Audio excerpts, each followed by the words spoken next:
अभी आपको गरम करने का तरीका दिखाते हैं।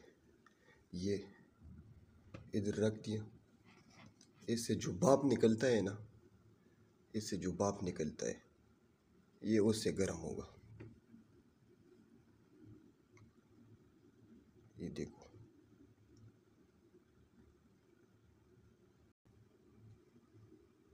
ये आप चेक कर सकते हैं।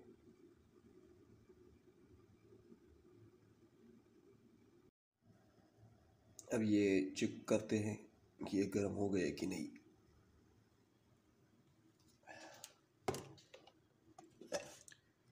ये देखो, ये आपका सालन गरम हो गया।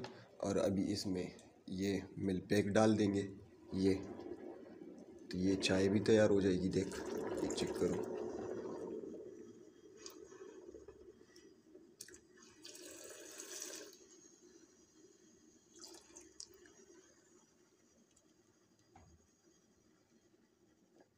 ये देखो, एक तीर और दो शिकार। देख लिया, अभी 1 मिनट में चाय भी तैयार हो गई।